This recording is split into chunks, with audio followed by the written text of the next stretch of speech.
जय श्री कृष्ण, जय श्री राम। श्रीमद् भागवत के तृतीय स्कंद में आपका स्वागत है। आगे बढ़ते हुए आज हम जानेंगे कि माता देवहूति ने कपिल मुनि से कौन से प्रश्न किए और कपिल मुनि ने उन प्रश्नों का क्या जवाब दिया, क्या उत्तर दिया। पिता कर्दम ऋषि के वन चले जाने के बाद में कपिल मुनि वहीं बिंदु सरोवर के पास में ही उसी आश्रम में रहने लगे। अब हम ये सब जानते हैं कि कपिल मुनि ही भगवान नारायण हैं। माता देवहूति को भी ये पता चल गया था कि जो उनके पुत्र हैं कपिल मुनि वही भगवान श्री नारायण हैं, श्री हरि हैं। तो वे उनसे प्रश्न पूछती हैं कि हम पूरी जिंदगी अपने इंद्रियों की लालसाओं को पूरा करने में लगा देते हैं। इंद्रियों की लालसा का मतलब है यहाँ पर हमारी इच्छाएं।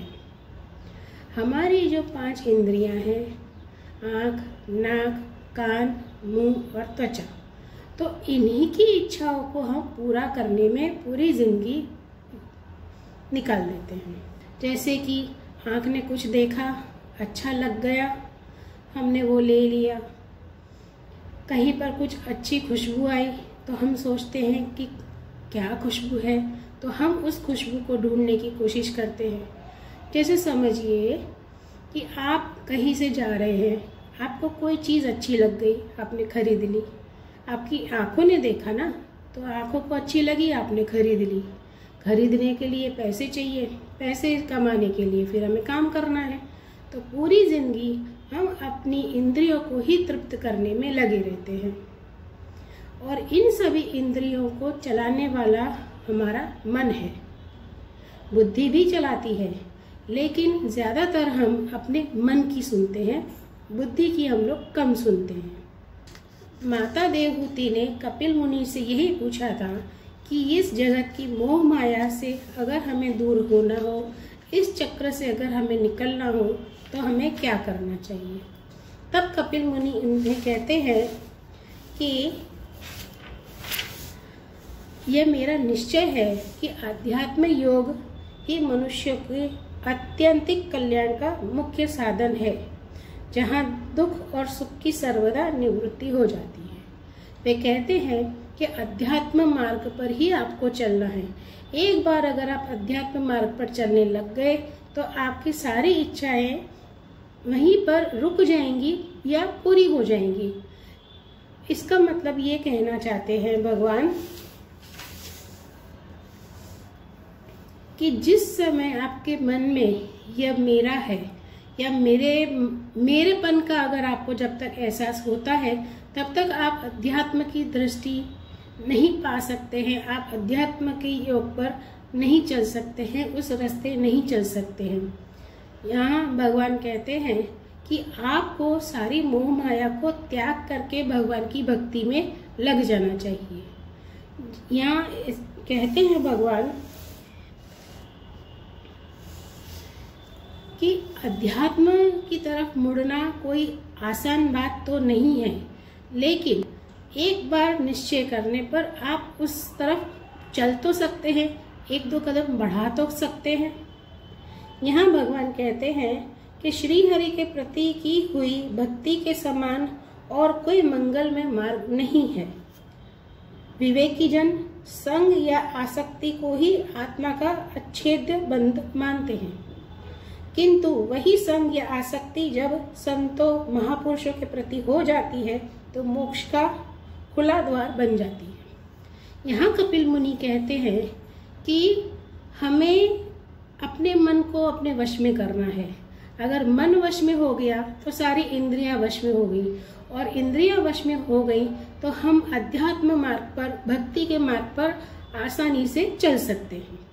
अब इसके लिए करना क्या है, तो सबसे पहले कहते हैं कि आप मोह माया तो त्याग ही दीजिए, और दूसरा ये कहते हैं कि सत्संगी पुरुष या सत्संगी व्यक्ति का आप संग कीजिए। अगर कोई इंसान सत्संगी है तो आप उसके साथ रहिए। अब यहाँ पर बताते हैं कि किस प्रकार के व्यक्ति का हमें संग करना है। सत्संगी व्यक्ति मतलब कौन? तो यहाँ पर कहते हैं, उनके लक्षण बताए हैं कि जो इंसान या जो लोग सहनशील हों, दयालु हों, समस्त देहधारियों के अकारण हितु, मतलब लोगों का हित करने वाले या हित चाहने वाले, समस्त देहधारियों मतलब इस दुनिया में जिन भी प्राणियों का देह है उन सबका हित चाहने वाले, चाहे वो पशु हो, पक्षी हो, वृक्ष हो, प्रकृति हो या कोई इंसान हो, उसका हित चाहने वाले, या फिर किसी के प्रति भी शत्रु भाव न रखने वाले, मतलब जिसके मन में किसी के भी लिए शत्रुता ना हो, शांत सरल स्वभाव और सत्य पुरुषों का सम्मान करने वाले होते हैं।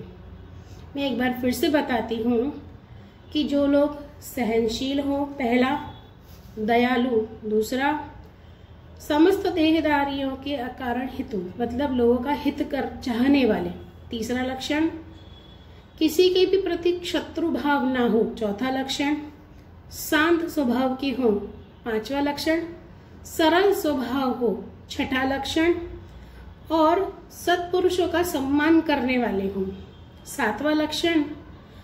ऐसे जो लोग होते हैं, इन 7 लक्षणों वाले जो लोग होते हैं, अगर आप में ये लक्षण हुए तो आप अध्यात्म की तरफ बढ़ सकते हैं, या फिर ऐसे किसी लक्षण वाले व्यक्ति का आप संग कीजिए तो क्या होगा कि आप ऐसे व्यक्ति का संग करेंगे तो वो आपके साथ में हमेशा भगवान की भक्ति की ही बात करेंगे, वो इधर उधर की बात नहीं करेंगे, वो हमेशा आपके साथ में सत्संग की ही बातें करेंगे, भगवत प्राप्ति की ही बातें करेंगे। तो इन स्वभावों में से, इन गुणों में से अगर किसी भी एक गुण, 2 गुण या सभी के सभी गुण अगर किसी में हो तो आप ऐसे व्यक्तियों का संग कीजिए।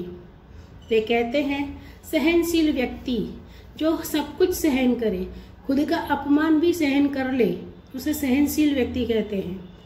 दयालु व्यक्ति जो सब पर दया दिखाए, चाहे वो कोई भी हो, वो दया दिखाए। तो ऐसे व्यक्तियों के साथ अगर आप संग करेंगे तो सीधी सी बात है कि आपके विचार बदल जाएंगे, आपके मन में किसी भी प्रकार के विकार उत्पन्न नहीं होंगे, आप हमेशा भगवान का ही ध्यान करते रहेंगे, भगवान का ही स्मरण चिंतन करते रहेंगे, मनन करते रहेंगे, तो आप अध्यात्म के रास्ते चल दिए, समझिए आप अध्यात्म के मार्ग पर चल दिए हैं, भक्ति आपको प्राप्त हो गई है, भगवत भक्ति आपको प्राप्त हो गई है। वे कहते हैं कि तुम्हें उन्हीं का संग की इच्छा करनी चाहिए, क्योंकि वे आसक्ति से उत्पन्न सभी दोषों को हर लेने वाले हैं। ऐसे लोगों को किसी में भी आसक्ति मतलब आकर्षण, उन्हें किसी में भी आसक्ति नहीं होती है। तो अगर उन्हें किसी में भी आसक्ति नहीं है, वो सिर्फ भगवान में ही आसक्ति रखते हैं, तो सीधी सी बात है, ऐसे लोगों का जैसे आप संग करेंगे तो आपको में भी वही गुण आएंगे और आप भी वैसी ही भगवत भक्ति प्राप्त करेंगे। ये कहते हैं कि सत्य पुरुषों के समागम से मेरे पराक्रमों का यथार्थ ज्ञान कराने वाली तथा हृदय और कानों को प्रिय लगने वाली कथाएं होती हैं। सत्संगी पुरुष हमेशा कथाओं की बात करते हैं, भगवान की बात करते हैं। उनका सेवन करने से शीघ्र ही मोक्ष मार्ग में श्रद्धा, प्रेम और भक्ति का क्रमशः विकास होता है। जैसे ही आप लोगों ऐसे लोगों से मिलेंगे, ऐसे लोगों से बात करेंगे, तो आपके मन में मोक्ष मार्ग के लिए रास्ता खुल जाएगा, आपको भगवान के प्रति श्रद्धा होने लगेगी, आपको भगवान के प्रति प्रेम होने लगेगा और फिर आप उनकी भक्ति करने लगेंगे। और जैसे ही आपको भगवत भक्ति प्राप्त होगी, आपके मोक्ष के मार्ग खुल जाएंगे और आप मोक्ष को प्राप्त होंगे। यहाँ कहते हैं कि जब ये मोक्ष के मार्ग की बात आई, जब भक्ति की बात आई, तो माता देवहूति ने कपिल मुनि से प्रश्न पूछे कि आपकी समुचित भक्ति का स्वरूप क्या है और मेरी जैसी अबलाओं के लिए कैसी भक्ति ठीक है, जिससे कि मैं सहज ही आपके निर्वाण पद को प्राप्त कर सकूं। देखिए, भक्ति प्राप्त करना कठिन है, सबको भक्ति प्राप्त नहीं होती है। तो माता देवहूति कहती है कि हम जैसी अबला नारियां हैं या कोई भी इंसान हो, एक साधारण मनुष्य भी क्यों न हो, उसे भगवत भक्ति कैसे प्राप्त हो सकती है। चलिए मान लीजिए कि हमने सत्संगी पुरुष का साथ लिया, लेकिन उसका प्रभाव जब तक रहेगा तब तक हम सत्संगी रहेंगे। जैसे ही हम मन बड़ा चंचल है, तो जैसे ही उनका संग छूटा, मन अपनी चंचलता दिखाएगा। तो आप बताइए कि हमें किस प्रकार की भक्ति करनी है जिससे कि हमें मोक्ष मिल सके। तब कपिल मुनि कहते हैं कि आपको भगवान की अहेतु की भक्ति, मतलब किसी भी स्वार्थ के बिना की भक्ति करनी है। आपको मन में कोई भी स्वार्थ नहीं होना चाहिए। ऐसा नहीं होना चाहिए कि हे भगवान आप मेरा ये काम कर दो तो मैं आपके 1 किलो लड्डू, 1.25 किलो ये प्रसाद चढ़ाऊंगी, या मैं वहाँ दर्शन करने आऊंगी, या मैं इतने लोगों को खाना खिलाऊंगा।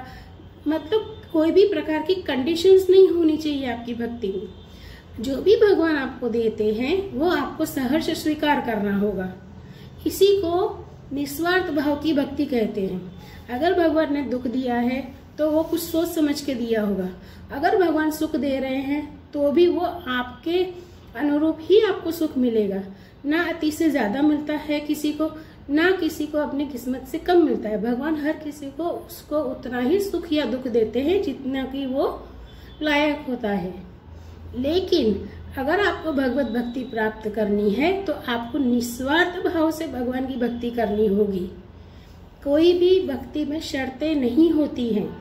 तब कहते हैं, जैसे आप यहाँ पर एक बहुत अच्छा सा उदाहरण, मतलब एग्जाम्पल दिया हुआ है कि जैसे हमने खाना खाया, पेट के अंदर जो अग्नि है, जो जठर अग्नि है, तो हमने जो भी खाया है वो सभी को पचाएगी।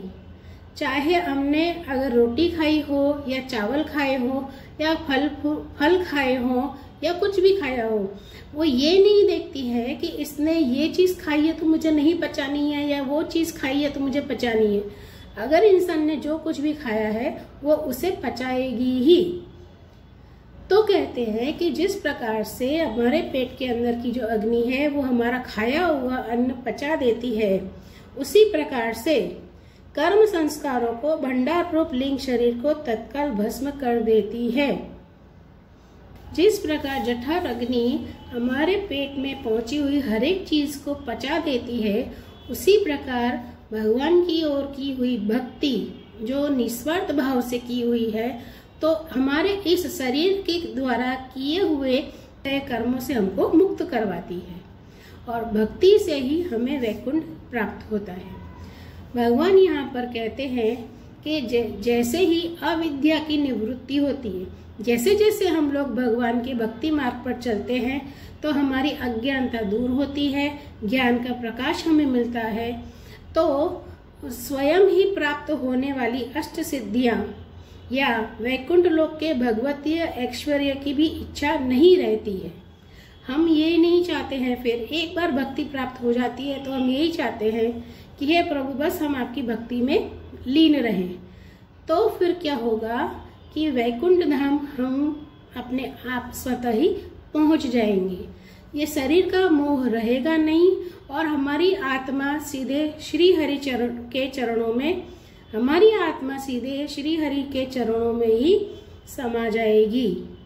उनके चरण कमलों को हम हमेशा मन में याद करते रहे, तो इससे हमारी भक्ति बढ़ती रहेगी और हमें इच्छा ही नहीं रहेगी कि हमें वैकुंठ धाम जाना है। हम बस यही चाहते रहेंगे कि हमें सिर्फ भक्ति मिलती रहे, हम भक्ति करते रहे, और फिर भगवान स्वयं ही अपने साथ हमें वैकुंठ धाम ले जाएंगे, और फिर वहां से हम कभी वापस नहीं आएंगे।